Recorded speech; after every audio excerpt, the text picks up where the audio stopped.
Music is part of our everyday life here in Kenya, as it is for the Portuguese, who are known for their Fado music. Think of it as equivalent to the blues.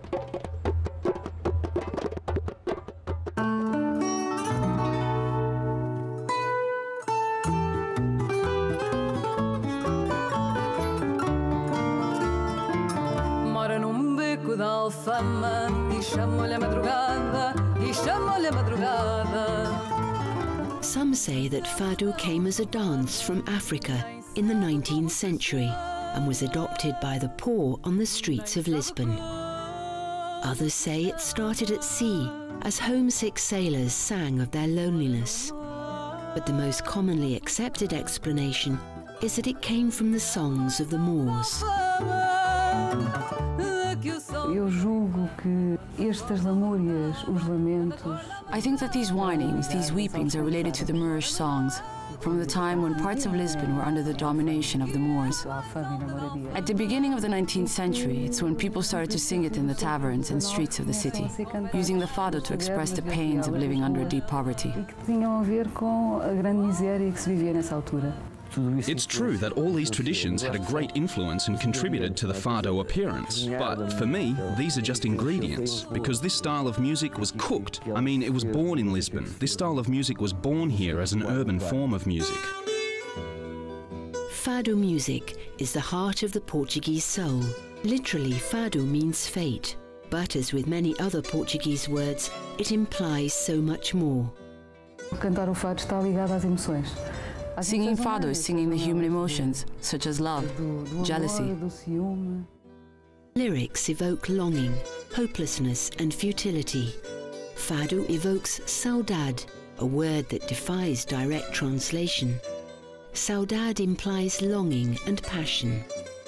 Fado is sad in its essence. Fado music reflected the living conditions of the people who were living under a dictatorship at the time, and the soul of the people was very sad.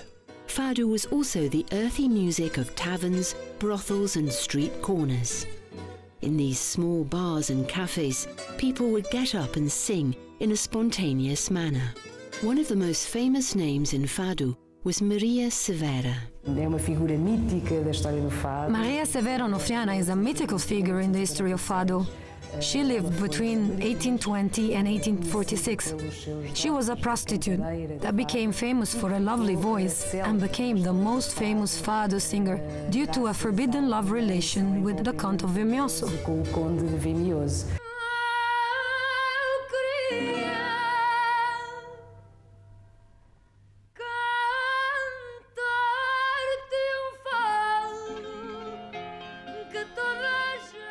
Amalia Rodrigues is considered the queen of the fadistas. Amalia was the most important figure of the contemporary history of Fado music. She created a real revolution in Fado from an aesthetic point of view. Amalia helped take this music to a higher cultural level. It was also Amalia who introduced the tradition of dressing in black to sing Fado. Amalia took the Fado to a whole world. She opened the way that allowed others that some decades later spread the Fado around the world. More than a decade later, Carlos do Carmo did the same. But Fado had its critics. These lyrics were forbidden by the Censorship Commission during the fascist regime in Portugal.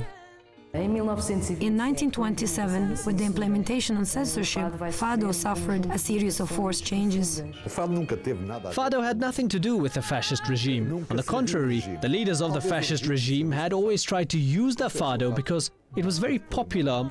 Fado didn't change with the regime because Fado comes from the soul. Today, the younger generation in Portugal is respectful but not dedicated to Fado. Marisa is a symbol of a new generation of fadistas who are making Fado more international.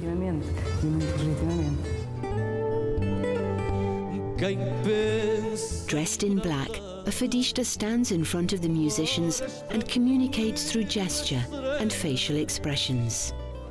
The hands move, the body is stationary, eyes are closed. Fadistas tell stories of pain and fatalism, longing or nostalgia, unrealized dreams. Lisbon.